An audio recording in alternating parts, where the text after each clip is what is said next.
Bem-vindo, meu irmão, bem-vinda, minha irmã, ao nosso programa Em Comunhão. É o nosso bate-papo de cada semana, sempre tratando de um tema que realmente ajude a gente a vivenciar, a praticar essa fé tão profunda e uma fé que deve ser sempre missionária. Ou seja, nunca fica fechada em nossa devoção, em nossas celebrações, mas ela se expande, ela se abre, ela impulsiona, ela deve sempre ser um envio na nossa vida, né? Cada semana é uma semana missionária. E para despertar isso, o mês de outubro é todo mês que a igreja dedica à missão. E nós queremos então, neste mês, principalmente com esta festa maravilhosa de Nossa Senhora Aparecida, incentivar ainda mais o seu coração para que você seja daquelas pessoas que gostam de viver a sua fé com alegria, com esperança e mais ainda, goste de motivar outras pessoas para que também entrem nessa corrente missionária, porque a igreja é missão. E para conversar conosco exatamente desta campanha missionária de 2022, uma campanha missionária que celebra o ano jubilar missionário, né? E que repete de novo para nós, a igreja é missão. Eu sou igreja, eu sou missão, né? E aqui tem a alegria de acolher nada mais, nada menos do que Dom Maurício Jardim. Seja bem-vindo, Dom Maurício. Muito obrigado pelo convite de estar com vocês nesse mês de outubro, que é o grande mês de animação missionária de toda a Igreja do Brasil. Isso, e parabéns pela sua ordenação episcopal, né? Aconteceu no dia 19, agora em agosto, 19 de agosto, né? Então, Sim. Dom Maurício é o bispo eleito da Diocese de Rondonópolis-Guiratinga, lá no Mato Grosso. Vai assumir quando, Dom Maurício? Então, a data de posse será no dia 23 de outubro, exatamente o Dia Mundial das Missões. Beleza. O núncio apostólico vem ao Mato Grosso, vem a Cuiabá entregar a imposição do palio episcopal a Dom Mário e depois vai a Rondonópolis dar a posse no Dia Mundial das Missões. Tá bom. Deus que abençoe, que o senhor seja um ótimo bispo missionário, viu? Pode pôr o bispo com letra minúscula e o missionário com letra maiúscula. Isso, antes de ser bispo, vem o missionário, antes de ser catequista, ou ser padre, ou ser seminarista, ou ser religiosa, vem o nome missionário. Pois é o serviço que a gente exerce. Mas antes de tudo, somos missionários e missionárias. A gente é batizado e já é enviado em missão, né? Só que com o tempo, esse trabalho, ou melhor, essa dimensão tão bonita, missionariedade, parece que fica escondida num armário e muita gente o esquece lá. A gente tem que abrir as portas, desempoeirar e dizer, não, eu sou batizado, eu sou missionário, sou missionária. Que alegria estar com o senhor. Também nós temos a presença da irmã Zenilde Fontes. Seja bem-vinda, irmã.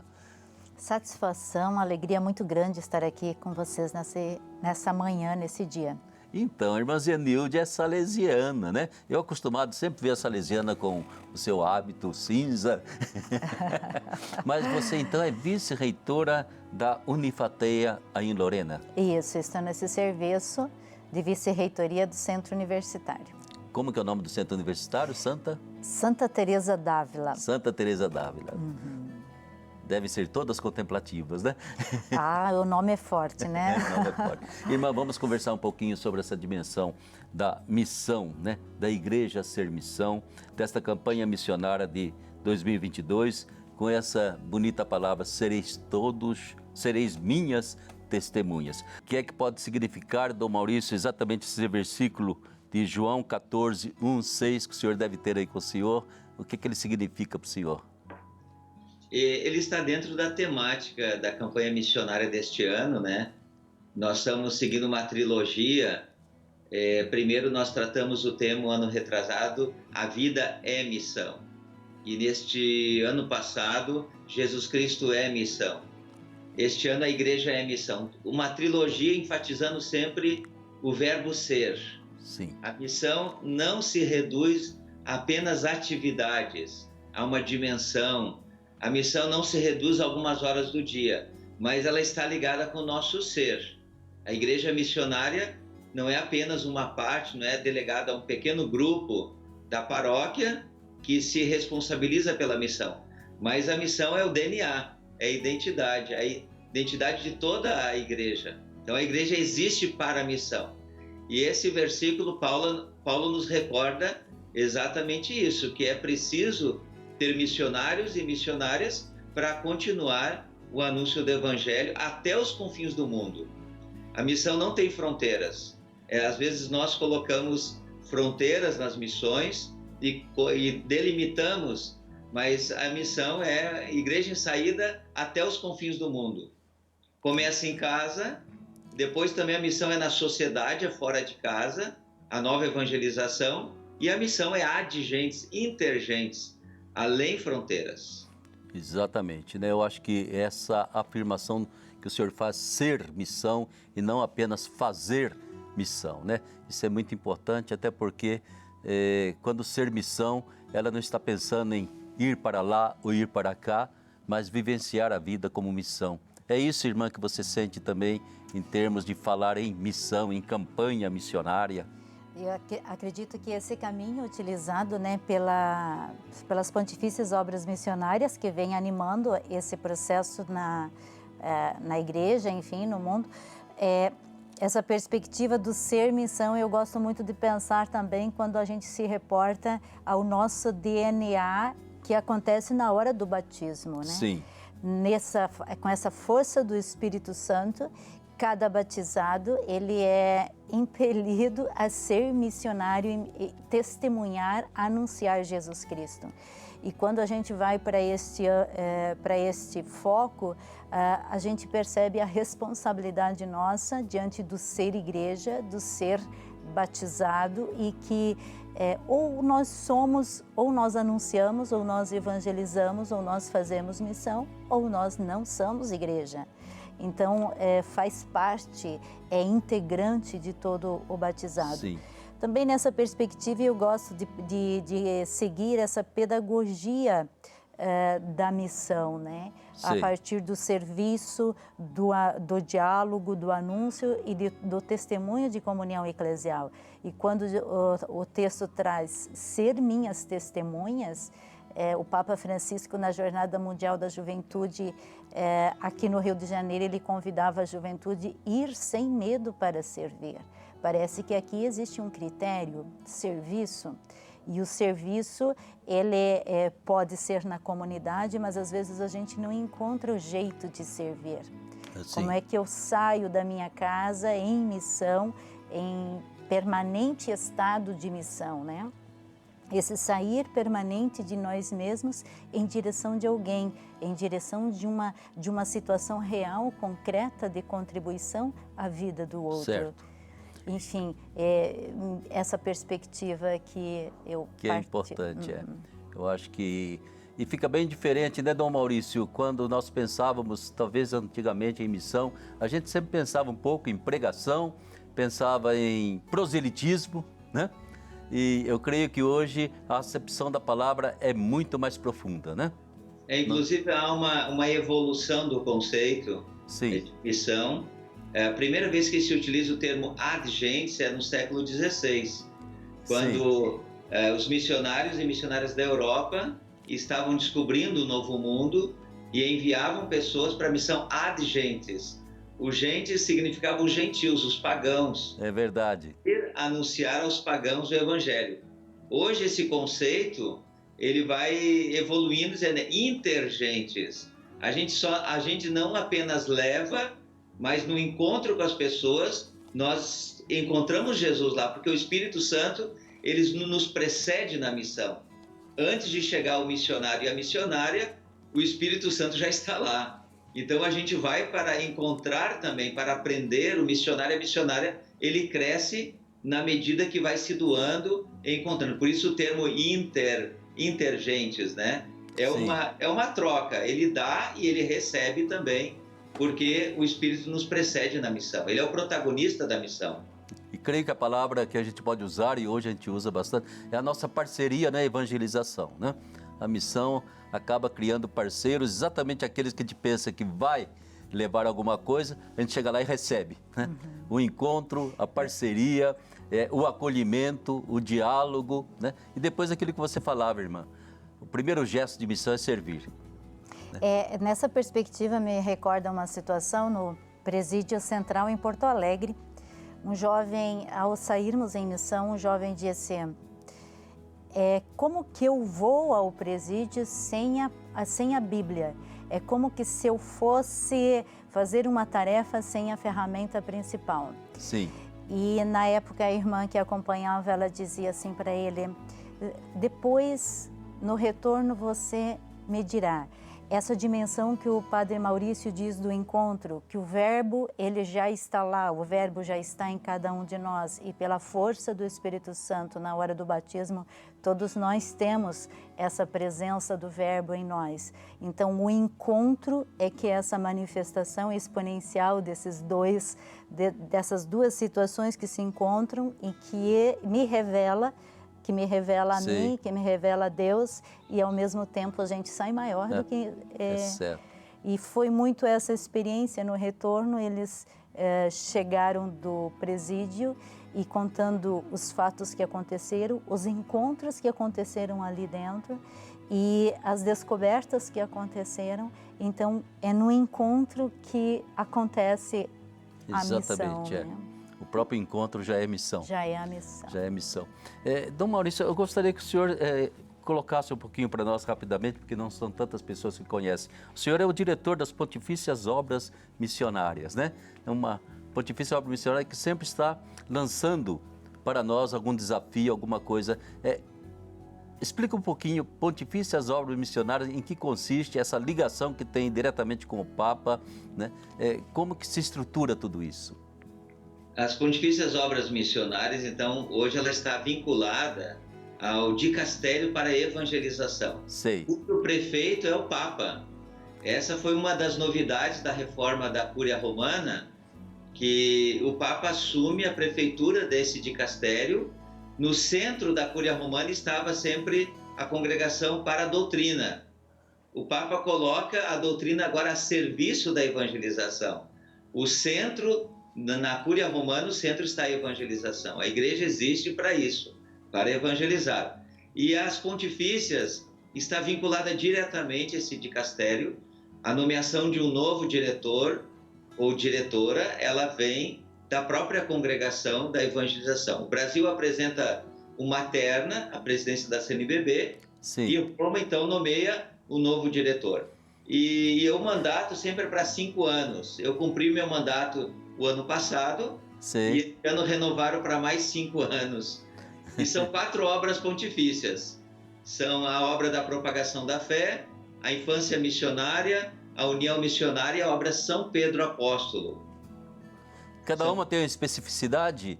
Da criança e adolescente é fácil. As outras, qual é o campo, qual é a dimensão que elas têm?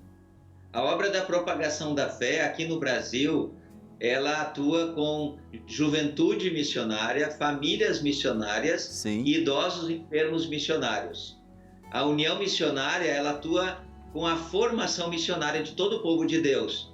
Mas aqui no nosso país, ela atua mais diretamente com a formação dos seminaristas. Recentemente, a gente teve um congresso nacional de seminaristas, reuniu mais de 300 seminaristas de todo o Brasil, e a gente atua muito diretamente na formação, experiência missionária. Agora, no ano que vem, em janeiro, vai ter a primeira experiência nacional de seminaristas na Arquidiocese de Manaus. Sim. A gente espera receber 500 seminaristas vivendo a experiência lá na Amazônia, vivendo na prática, né? Missão não é só falar, mas se não tem saída, não tem missão. É preciso sair. E, bem, infância missionária, adolescência missionária, nós conhecemos bem. Essa de São Pedro, a quem se dirige? São Pedro Apóstolo, ela atua na formação e também na ajuda na construção de seminários, casas religiosas nos territórios de missão, sobretudo na África, na Ásia, na América Latina. Tem igrejas locais que não têm condições de manter a formação. Então, a congregação ajuda com uma coleta missionária a manter essas casas, a construir casas, a manter os formadores. Aqui no Brasil, essa obra São Pedro Apóstolo, nós não temos ela estruturada, mas se pretende também fundar esta obra São Pedro Apóstolo aqui. Ah, sim.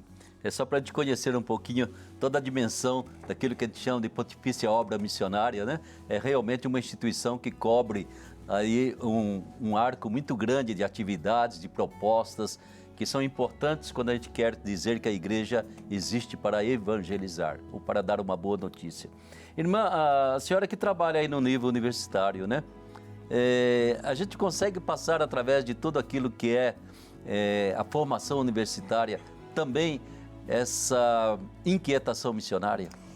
Consegue passar a inquietação missionária, sobretudo porque compreendendo que nós, enquanto religiosos, enquanto religiosas, enfim, essa proposta mesmo das diretrizes da ação evangelizadora da igreja no Brasil, de prestar um serviço, então como é que a gente evangeliza enquanto instituições religiosas, né? Nós no centro universitário evangelizamos através da prestação de um serviço para o ensino superior. Sim. O como a gente faz isso desperta a dimensão do diálogo, mas sem dúvidas nenhuma que também nós provocamos situações para que haja o encontro. Por exemplo, nós, enquanto centro universitário, estamos fazendo a caravana da solidariedade no Vale.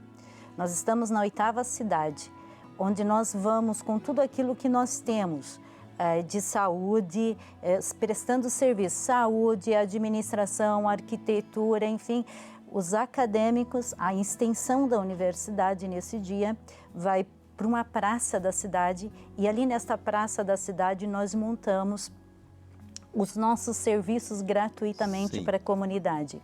Junto conosco, empresas, negócios também vão conosco, colaboram. Ao mesmo tempo, nós proporcionamos aos nossos acadêmicos a possibilidade de fazer uma escuta dessa cidade. Eles estudam uma realidade e depois eles vão para as famílias fazer uma escuta. E muitas são as surpresas e os encontros que acontecem. Por exemplo, na cidade de Cunha, uma colaboradora nossa e um acadêmico foram numa família e a senhora, por exemplo, não tinha recebido pós-pandemia nenhuma visita de ninguém e tinha perdido 2 membros da família. Então, quando ela viu que aquele jovem e aquela senhora estavam chegando, ela foi até o portão chorando porque não tinha sido escutada. E são momentos muito profundos de relato. Então, quando a juventude universitária se permite fazer essa experiência, nós vamos em uma equipe, Cachoeira Paulista, nós somos em 240 pessoas do centro universitário. Então, a gente toma realmente a cidade e abre as portas para todos que queiram fazer a experiência. Então, essa é uma experiência. Uma outra experiência também é um cuidado com a vida, nessa chamada do Papa Francisco também é missão.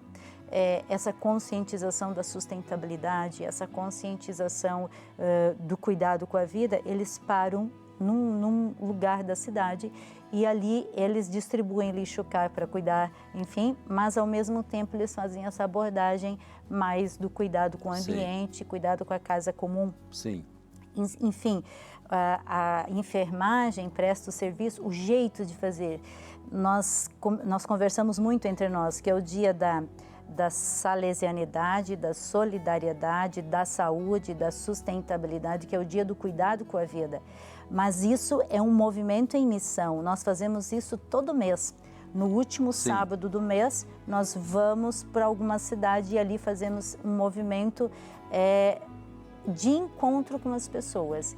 E o nosso exercício nesse dia, pró-reitores, professores, acadêmicos, todos os colaboradores da instituição, nós estamos focados no exercício consciente, intencional, de dar atenção e de servir as pessoas. E acaba sendo assim uma formação para a pessoa toda e não apenas para a cabeça da pessoa, né? Eu acho que isso é muito importante, né? Dom Maurício, conversa um pouquinho conosco exatamente sobre essa campanha missionária 2022, né? O que ela traz para nós, o que ela provoca ou deveria provocar em nós e principalmente terminando o mês de outubro, é uma campanha que deve se estender até outubro do próximo ano, né? Nós estamos completando, um dos jubileus da Igreja do Brasil deste ano, 50 anos de campanha. A primeira campanha missionária foi em 1972. Sim. Uma campanha sempre temática, ela tem uma identidade visual também. Este ano está muito lindo, porque a ideia foi como se uma espécie de uma grande explosão missionária, né, que parte do Brasil para o mundo. Nós estamos acentuando muito essa questão da missão ad intergentes, né? Intergentes, né? Intergentes, que é partir, é sair. O Brasil O Brasil recebeu tantos missionários e missionárias ao longo de toda a história, e já o documento de Puebla dizia: chegou a hora de dar da nossa pobreza. Então nós estamos incentivando isso, promovendo isso, que as igrejas locais se despertem mais para a missão adigentes. Inclusive o tema do Congresso Missionário Nacional do ano que vem vai ser Ide da igreja local aos confins do mundo. E este ano a campanha missionária, ela sempre tem o tema, e tem vários materiais que a gente envia para as dioceses. O cartaz missionário, com a identidade visual, a oração missionária, que é um santinho pequeno, para incentivar que as pessoas possam rezar. É a primeira obra missionária que o Papa tem insistido, é a oração. Não se faz missão e não se vive a missão sem a oração. Dom Maurício, de quem é a imagem que está aí nesse santinho aí? De quem é a imagem? Nesse santinho aqui, está a imagem de Beata Paulina Jaricó. Foi ela que fundou a obra da propagação da fé, uma leiga francesa da cidade de Lyon. Inclusive, eu estava na beatificação de Paulina no dia 22 de maio, foi o dia que o núncio apostólico me ligou comunicando a nomeação episcopal. Meu Deus! Mulher francesa, ela iniciou toda uma obra, uma rede de oração e solidariedade. E ela que deu origem às Pontifícias Obras Missionárias. Que interessante, né? Ou seja, de imediato o senhor nos dá, assim, uma ideia de que a obra missionária não é realizada por religiosos, religiosas, padres, freiras, né? Ela atinge o laicato porque ela brotou de uma leiga. Ela brotou de uma leiga. Isso a gente não pode esquecer de que, embora ela sofreu muito na sua época, Paulina, porque imagina 200 anos atrás, quando ela fundou a propagação da fé, este ano estamos completando 200 anos que ela fundou essa obra pontifícia. Foi muito mal compreendida, inclusive ela morreu pobre, ela é de família rica, mas morreu inscrita na lista dos indigentes da cidade de Lyon. Ela teve uma intuição de convidar um grupo de mulheres operárias da fábrica do seu pai para rezar pelas missões e apoiar materialmente os missionários franceses que estavam na China. Aí vocês estão vendo o cartaz da campanha, né? Identidade visual com rostos missionários, inclusive o rosto de Paulina está ali, o rosto do Papa Francisco, de missionários e missionárias que se dispõem, se colocam à disposição para cooperar na única missão. Porque não existe duas missões, existe uma só missão, que é a missão de Deus. Nós cooperamos com ela através de 3 formas: a oração, a ajuda material e a própria vida, né? Dizer o nosso sim e colocar-se em saída, né? Em movimento de saída. E a gente aprende isso muito com esta mulher, esta leiga missionária Paulina, que nos inspira, que foi beatificada recentemente. E a ela nós queremos também lembrar desse jubileu que estamos vivendo. O jubileu dos 200 anos da propagação da fé, 100 anos do caráter pontifício e 50 anos da campanha missionária também. Exatamente. Na campanha missionária, a organização da Pontifícia Obra Missionária no Brasil, ela chega a todas as dioceses. Como que se estrutura? A campanha missionária... nós produzimos o material em Brasília, nas Pontifícias Obras Missionárias. Isso a gente não faz sozinho, a gente faz junto com o Conselho Missionário Nacional, a Comissão Episcopal Missionária da CNBB, produz esse material e a gente envia para todas as dioceses, mais de 60 toneladas. Nossa com Senhora. Cartazes, orações, a mensagem do Papa Francisco, é um livrinho com a mensagem do Papa, a prestação de contas, a novena missionária, os testemunhos missionários produzidos pela TV Aparecida. Então tem muito material que a gente produz para animar. Esse material já chegou nas dioceses lá no mês de julho e ele está aí, vocês estão fazendo isso aí nesse mês de outubro, né? A novena, rezando pelas missões, e tem a coleta missionária no penúltimo final de semana de outubro em todas as igrejas do Brasil. E é essa coleta que vai ajudar muitas vezes no trabalho missionário em lugares mais pobres, mais carentes. É essa coleta que é feita. Isso, essa coleta não fica no Brasil. 80% desta coleta ela é enviada ao Dicastério para Evangelização, que mantém hoje 1.050 dioceses pobres. As igrejas mais pobres e jovens do mundo é mantida pela coleta missionária. 20% que fica no Brasil é para produzir o material, animar e também ajudar os cursos do Centro Cultural Missionário, a Comissão Episcopal Missionária, mas a grande parte, 80%, ela é enviada para animação missionária no mundo inteiro. Coleta não fica na diocese, não fica na paróquia, ela é entregue integralmente para animação missionária. Que bom, né? Então você percebe, meu irmão, minha irmã, como é importante, né? Essa participação da gente, né? Quando a gente colabora, a gente sempre ajuda a evangelizar. Mesmo que a gente não tenha muita oportunidade de pessoalmente se engajar numa missão, mas a gente forma um grande corpo missionário. Essa participação, porque o mês missionário é um mês que é simplesmente para impulsionar a gente ao longo de todo o ano a viver essa dimensão bonita de ser missionário, de ser missionária. De alguma forma, sempre é possível, seja numa universidade, não é mesmo? Seja no trabalho em casa da nossa comunidade. Então, compreender que, aliás, a gente chama a Eucaristia até de missa, né? Devia sempre lembrar, a missa é porque eu sou enviado, faz parte do ser missão, né? Agora, a gente já vai caminhando para o final, mas eu gostaria que da parte de vocês dois viesse qual a experiência que eu tenho de missão na minha vida, já que Dom Maurício está assumindo uma nova missão. A irmã já tem a sua missão, né? Mas teria, assim, aquilo que marcou, de certo sentido, a minha vida. Eu tenho muitas experiências de missão, mas eu trago hoje para compartilhar uma missão feita no Rio Grande do Sul, por ocasião da peregrinação da Cruz Peregrina e do ícone de Nossa Senhora da Jornada Mundial da Juventude. Na época eu coordenava o Serviço de Evangelização da Juventude, enquanto Estado nós fizemos uma opção de primeiro fazer a visita àquelas pessoas que não poderiam vir até as catedrais. E o primeiro grupo a ser visitado em todas as dioceses foram os presidiários.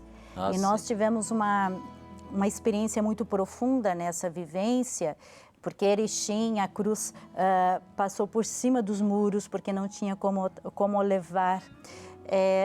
Enfim, o pessoal que conflito com a lei, os adolescentes. Mas Canela, no presídio de Canela, nós vivemos uma experiência que o setor juventude daquela região preparou 5 encontros para que houvesse a chegada da cruz. Os presos passaram 30 dias apenados, 30 dias, viravam 24 horas organizando o espaço deles para receber a cruz peregrina e os visitantes. No dia que a cruz chegou naquele presídio, foi muito difícil, porque as paredes não favoreciam muito, mas foi possível.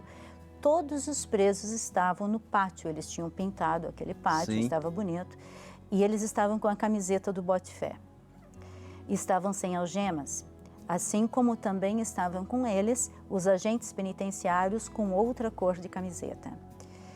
O padre Miguel Arnaud, que era o assessor daquele setor juventude, ele disse, vou convidar os meus irmãos, porque tinha os irmãos evangélicos, enfim, diferentes representações religiosas ali, para fazer a sua oração. Mas foi profundamente emocionante. Um deles pega o violão e começa a tocar Noites Traiçoeiras. E, ao mesmo tempo, todos faziam o movimento de chegar até a cruz e tocar na cruz, como o Papa Bento XVI tinha provocado, né? Deixem os jovens tocar na cruz para que a cruz toque nos jovens. Mas era um encontro de duas realidades que era muito profundo e emocionante. Mas quando nós saímos dali do presídio, a cruz passou em outras realidades de dores, e aí nós tínhamos um encontro na Igreja de Pedra, em Canela. Sim. 7.000 jovens, e quando anuncia no comentário, nós vamos receber agora, neste momento, os nossos irmãos do presídio de Taquara, que trazem a cruz, Sim. E os jovens que trazem o ícone. E eles prepararam uma surpresa para esses apenados lá, as familiares. Então, tinha um deles que tinha 5 filhos e que ele não tinha. Os filhos, quando viram o pai, foram todos durante a celebração, Sim. abraçaram o pai. Outro que não conhecia uma outra criança. Sim. Enfim, foi uma experiência muito gratificante do ponto de vista certo. De encontro. E no final eles deixaram para a comunidade o legado deles. Fizeram um chaveiro e entregaram de presente aos 7.000 participantes que muito estavam bonito, ali. Né, irmã? Mas foi um momento de que igreja em saída, sim, porque nós não esperávamos que os presos saíssem do presídio para ir na igreja fazer uma celebração em conjunto. E ao mesmo tempo não esperávamos essa experiência tão profunda dos símbolos da Jornada Mundial da Juventude que chegaram. Então, isso foi provocado por jovens, Então, isso foi provocado por pessoas. Então, isso, a gente provoca a missão, sim, provoca encontros que vai reverberando e vai se tornando ao seu entorno exponencialmente muito significativo. bonito, é um testemunho maravilhoso, né? Como é que é, meu querido Dom Maurício, a sua experiência? Nós estamos nos minutos finais, eu gostaria que o senhor pudesse, então, com a sua experiência, e as que vai ter ainda, mas principalmente aquelas que já teve na vida, o senhor poderia partilhar conosco? Padre Ulisses, irmã Zenilde, eu fui entendendo que a missão não é só atividades, né? Ela é realmente a missão, ela é quando a gente está no ônibus, está no avião, está no supermercado, está na rua, em qualquer parte. E a missão não se reduz assim a atividades. Mas eu vivi uma experiência missionária. Muito obrigado, Dom Maurício, e a gente deseja de coração, entende? Que possa ser acolhido de braços abertos em Rondonópolis, e exatamente para que possa continuar sendo missionário. A mesma coisa desejo para a irmã Zenilde, para toda a sua comunidade, né? Sejam salesianas missionárias sempre, né? E passando esse espírito a todo mundo. E desejo para você que acompanhou esse programa, tenha um espírito missionário, sinta sempre no seu coração essa inquietação. Eu quero partilhar a fé que Deus me deu, eu quero que o meu batismo me impulsione sempre a testemunhar que a igreja é missão, eu sou missão. Um grande abraço, uma grande bênção da Nossa Senhora Aparecida para vocês e obrigado pela sua presença, pela sua participação. Até a semana que vem, se Deus quiser.